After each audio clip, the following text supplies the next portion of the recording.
I know I have another faceplate somewhere. Probably tied up on a project. Hey Woodturners, I'm Captain Eddie Castle and welcome to my shop. I go through this about once a week. I want to put something on a faceplate in order to spin it out. It's a quick thing or whatever, or I need a faceplate to put something up against, or a dead man to turn a bowl back on. And well, I just don't have them all that I can just grab one and use it.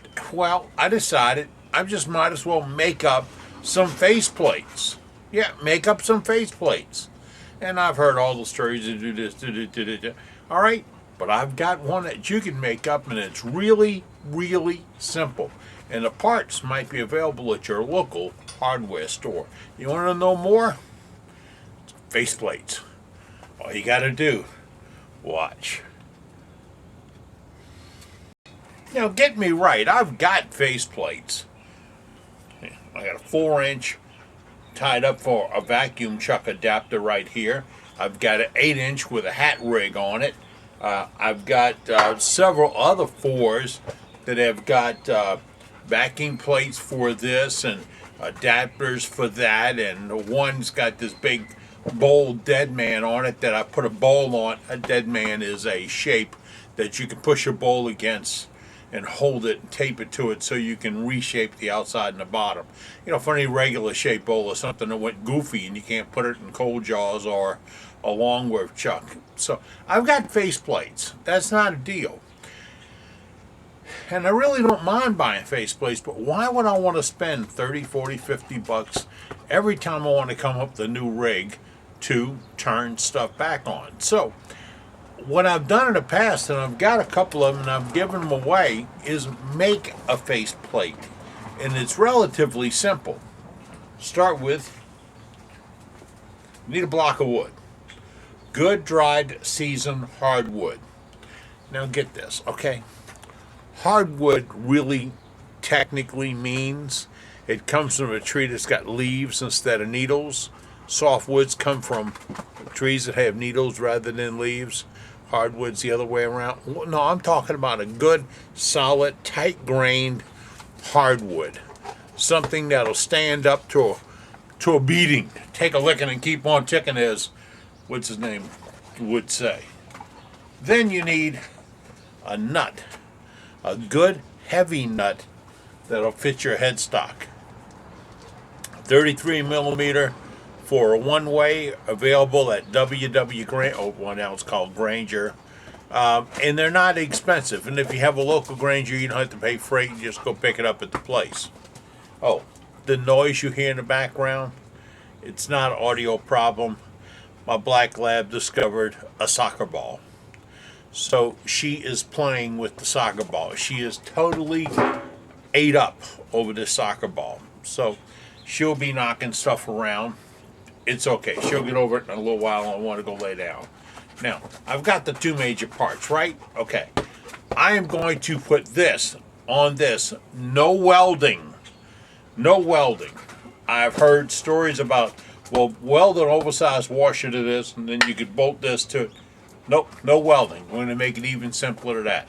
Let's get started.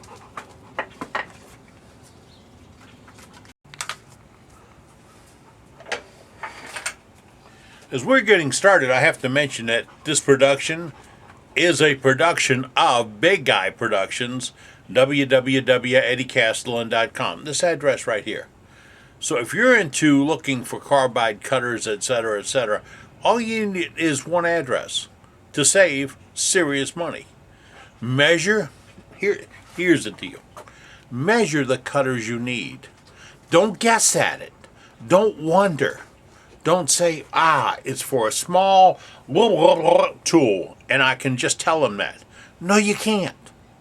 Because I don't copy those tools. I have those cutters. So measure your cutter. Go to my website at this address.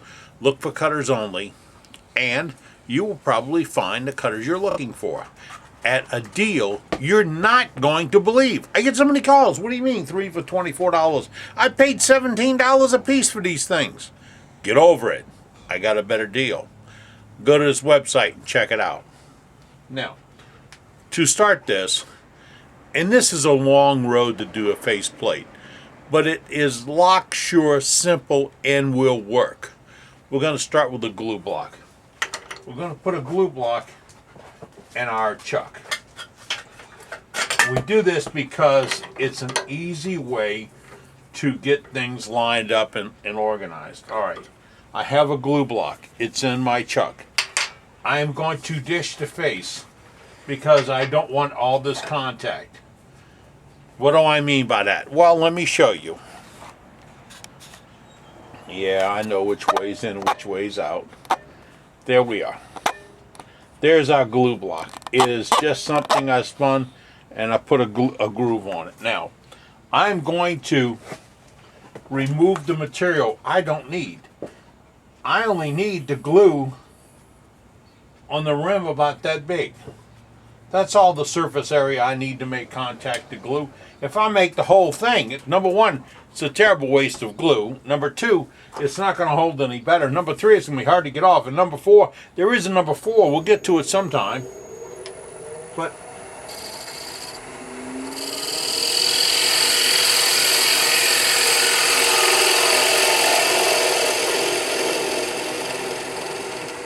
now, that is dished out.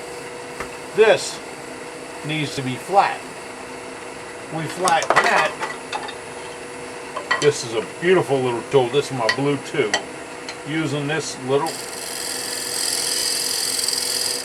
you can't even see it.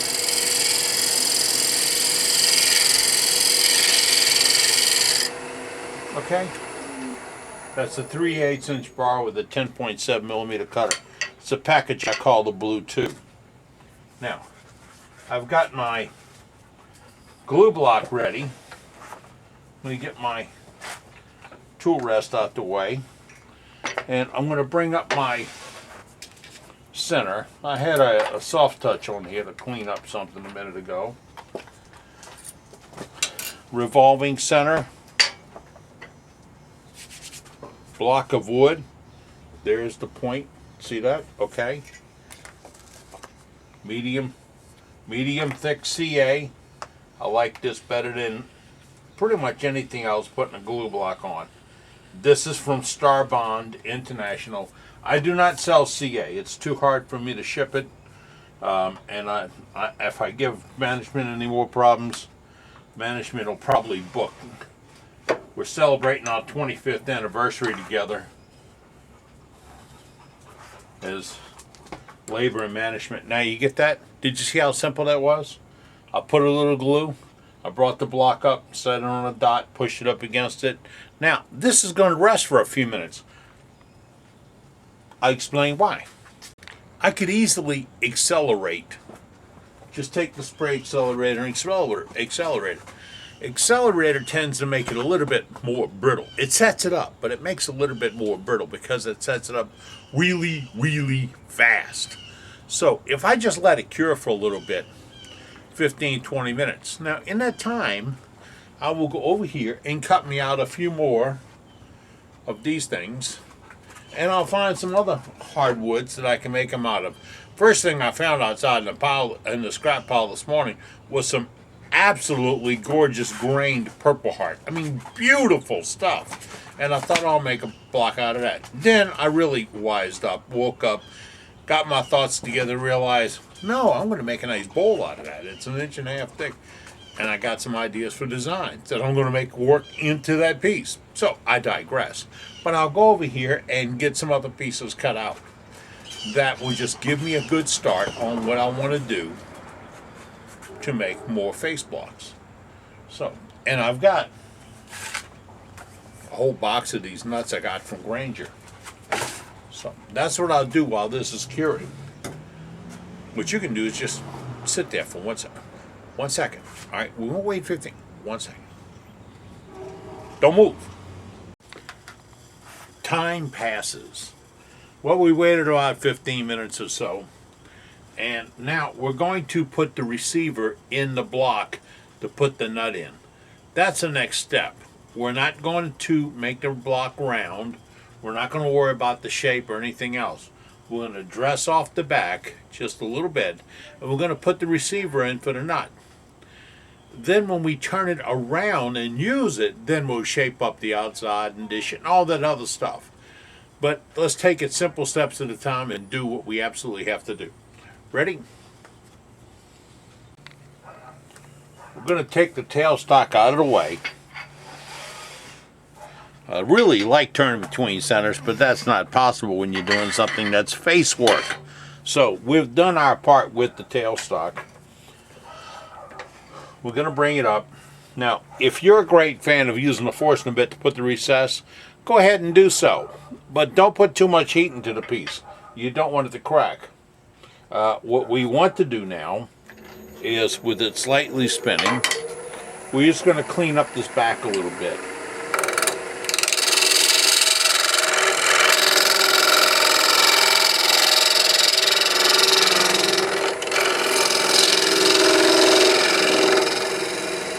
And remember, the right height for the tool rest is when that tool dives right into that dot. You don't have to pick the tool up, you don't have to push it down. You're not doing this or this to make it go to the center.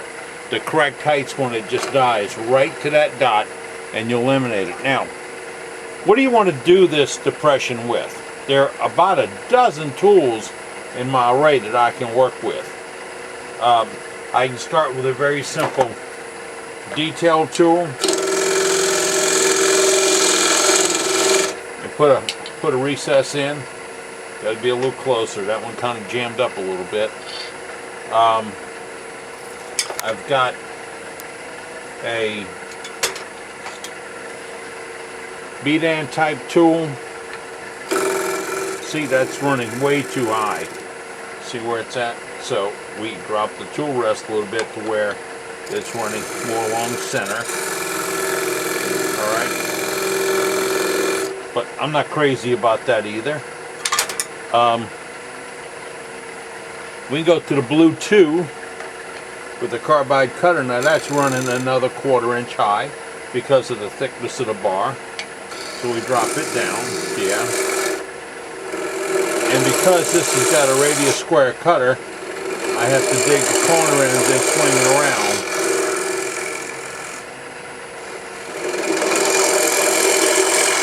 To get the cut started.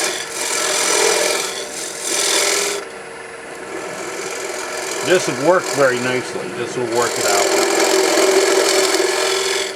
Now, I want to have more than half of this block down in this piece. If I do the whole block, I'm going to have a 3/4 inch face on one side. So more than half, 5/8, I'm going to be about 3/4 or so deep. And that's adequate for this. So I'm going to go back to making my depression.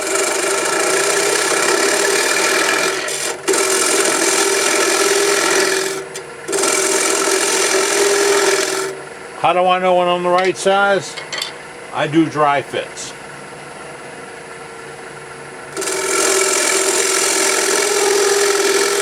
Now, once you've done one, you know the dimension. And you can start with a forcener to get close and then enlarge it to fit the nut.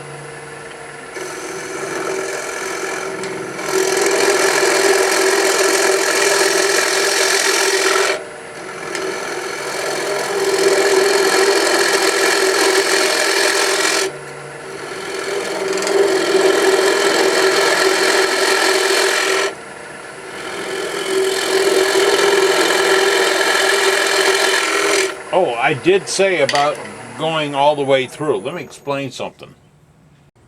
If we recess the nut all the way into the piece, we don't have any access to these flats to back it off if it locks onto the headstock. We have to rely on the wood. So we don't want it to go all the way in. We want to have some access to the shoulder right here. So remember, when you're putting that depth in, deeper is not always better. Okay, now I'm going to shape up this cut and then I'll show you about inserting the bolt. Right. I've made this a little bit oversized because I'm a great fan of epoxy around the nut. And I still have the shoulder. See, I still have access to the shoulder. I can still put a channel lock or something on it if I need to get it off. and I still have a wrench for the lathe. And oh, look at that, close but no cigar. I'd have to enlarge that if I want to use it on it. In fact, that's not my one-way wrench. That's an old Woodfast wrench. All right, I'm going to put this in with epoxy. The caution is, how do I keep epoxy out of the threads? That's easy. Watch. What I didn't show you is I just removed it from the faceplate off the glue block, because I'm going to shape this glue block up and glue another piece on while I go over here and fool around with the epoxy. Because once you get into this, you've got a block. You can do probably 5 or 6 off this block, because you lose it like 1/8 of an inch every time. Okay? Okay. What do I do for epoxy? All right, now start with, that's the nut we're going to use, right? Okay. To keep the epoxy from getting on the threads, it's a real simple move. Here it is. A little strip of tape. And we do both sides. Why? Because I don't need access to the threads on either side, and if it gets sloppy and gets in there from either side, it's still going to be a mess to get it cleaned out. So, using my Louis nifty X-Acto knife, I put a spot of tape on both sides. Now I like this cheap blue tape. Say cheap, it ain't so cheap if you price it lately. They're real proud of their tape. Alright, we tape it off, cover it up, and that's just to keep the epoxy from getting into the threads. There we are. That's where it will sit. It'll sit in that deposit. Now we need epoxy to go around that. What do I use? This is my favorite. This comes from Penn State Industries. And look how it's stored. Let me show you here. It is stored upside down. Why? Because in the wintertime it's so slow moving. Well, in fact, in the summer it's also so slow moving. It's in pot. I grow old just waiting for it to come out the bottle. So storing it upside down works. And then you start with the mixing. And I use 3x5 cards. Now this is a simple way of mixing and moving epoxy in your shop. Okay, I'm going to do a couple lines of this and then we'll put it together. The simple thing is just use an ice cream stick to whip it. Make sure you blend it all together, because what's not blended will not be epoxy, or it'll have about 50% strength. Let's talk about strength. This initially sets in, says here, fixes in 5 minutes, 25% strength. 1 hour, 50% strength, full strength in 12 hours. So you can see we're going to get these ready today, and probably tomorrow we're going to go ahead and spin them back up and face them up. But the reason I use the 3x5 card, makes a pourable platform. Wow, this is the cover sheet for the 3x5 pack. That only means I need to go find another pack of 3x5 cards. And I normally find the 3x5 cards on a discount aisle at local Walmart at the end of the school supply season.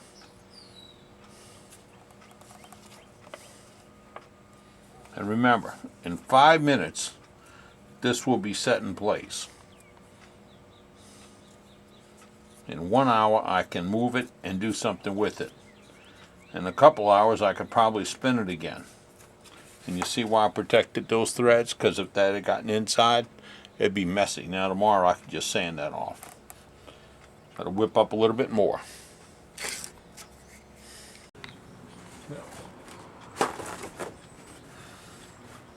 While this is curing for the initial set so I can move it out the way, while I was doing this, which took 6 minutes, over there, my other faceplate was curing. Now I can turn around and put the socket for that one and get my second one going.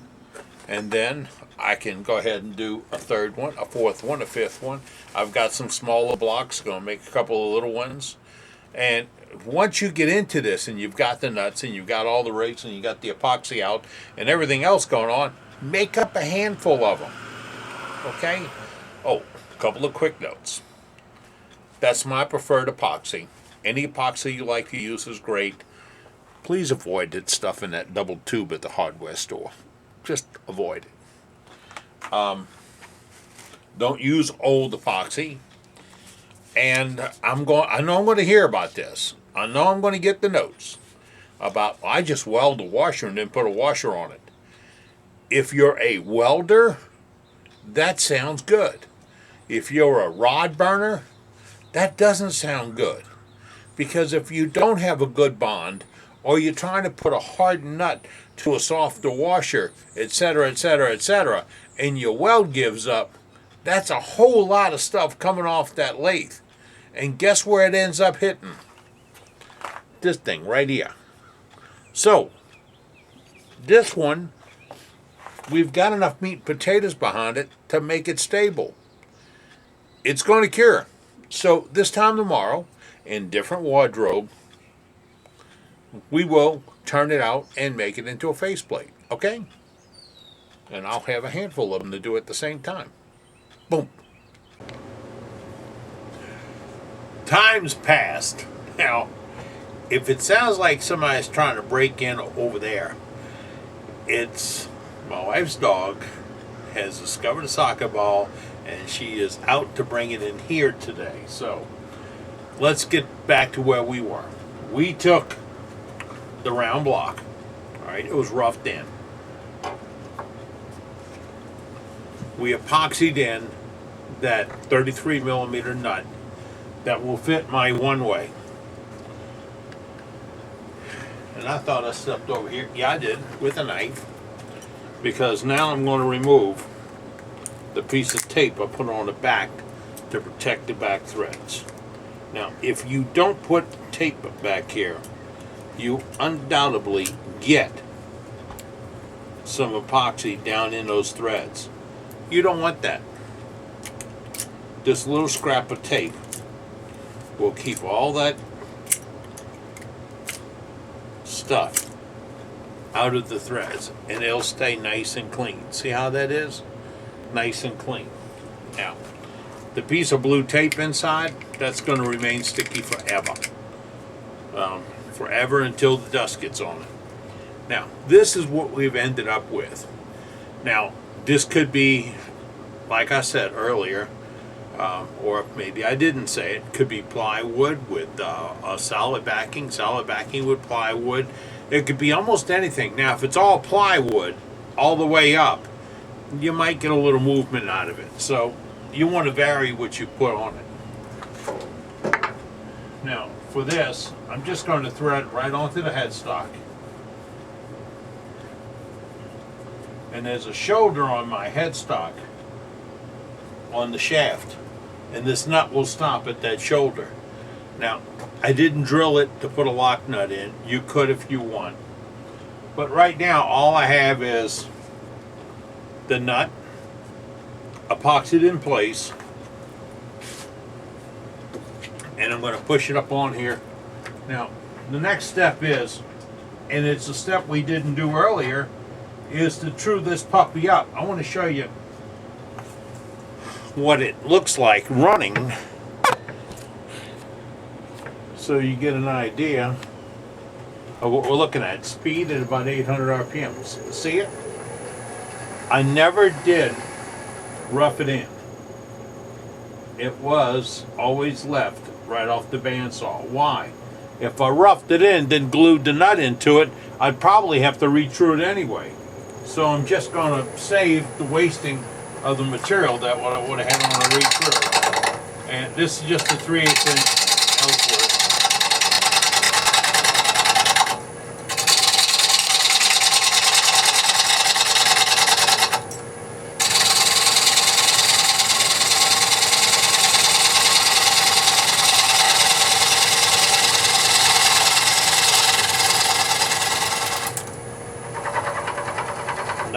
little bit more.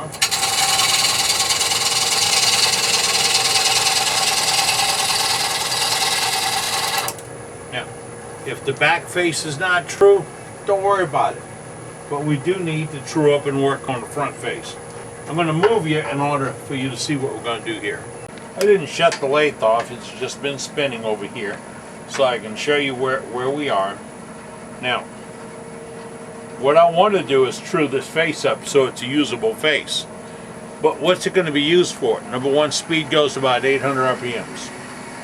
Then I'm going to come to the outside and push it in.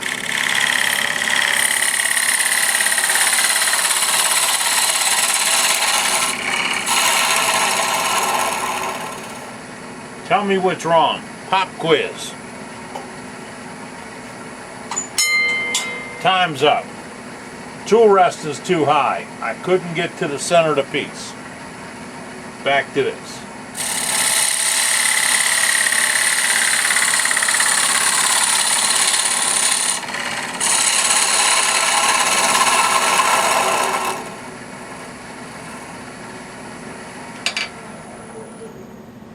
All I did was face it off flat. Now, I'm going to use this for part of a vacuum chuck. Okay? Now, some of the things I'm going to need to do is put a recess in this to put a piece of pipe in, very much like this one is. And I have to put a hole through the center so I can bring my tube through. There's several things that will have to happen. That can all happen now on this piece that it's running true both ways. See? True to the edge. Now, if I was going to glue something to this, I'd put a recess in it, so I'm only using the outside area for a glue ring, like that area right here. That'd be the area I want to glue on. I don't want to glue across the whole thing. Number one, it doesn't help any. Number two, it could hurt. And three, you don't need it. So, that would be the faceplate. Well, to recap and answer some questions that you probably have. The nut to fit your lathe is probably available at the corner hardware store, or Grainger.com, or MSC Direct, or McMaster-Carr. Buy good quality. Don't buy cheap. Number two, if you get it, clean it. Large nuts are packed with an oil or grease on them. Well, if nothing else, the manufacturing oils, the non-petroleum based oils. Clean it. Clean it with lacquer thinner or something else, and let the VLCs wick away before you glue it in. Number three, if it looks like it's too slick, too polished, rough it a little bit on a diamond on a grinding wheel. Just put some notches or grooves in it. Then the wood. Pick a good stable piece of wood. Now this has been drying for a long time. I'm pretty sure this isn't going to move or twist or jump off. But if you pick a piece of trash out of the scrap bin and it moves, it's junk. You wasted all your time. Gluing it a nut flat onto a piece of plywood or stock without a recess is not a smart idea. All your forces are going to be this way along that axis. It'll pop it right off.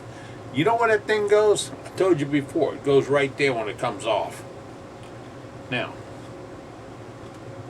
sealing, painting, coating, unless you live in some weird climate or you're going to do something strange, not necessary. Don't worry about it. Now, if I'm going to use this for my vacuum chuck, then when I put my ring on, I'm going to seal everything inside that would make contact with vacuum. I know vacuum's nothing, but it makes contact. And I'll pull up another one. The inside of this, it's plastic and plexi, but that joint is filled with epoxy. Yeah, I made sure that joint is filled with epoxy. my vacuum seals against the plexi, sealed to the epoxy, sealed to the PVC. Now, I've got others around here made out of other pipe, couplers, brackets, some steel pipe rings with grooves in them and all that. The important thing is every single junction in vacuum must be sealed. And sealed with something that won't fail quickly. I'm reluctant to recommend CAs or super glues for creating these seals. They get brittle, they move, the wood moves, the joint cracks, you got problems, then you try to seal the problem with a problem and you end up with a problem on a problem. And that's a problem. So, let's avoid those. Otherwise, I think you have made yourself a simple, easy faceplate. And guess what, I tell you what. Once you get into this and you start using a faceplate to put glue block for your glue block, you free up your chucks. You do. I got a ball I need to turn with a student later on today. We're gluing it on one of these faceplates. Right to the faceplate. When I get probably 6 or 7 uses out of it, I'll just knock it all off, get me another block and go again. It's a simple way. You save some money, you have a good attachment, and remember, if you can hold it, you can turn it. I'm Captain Eddie Castle, and thank you for joining me today as we've been, just a little bit, making shavings. You take care and be good.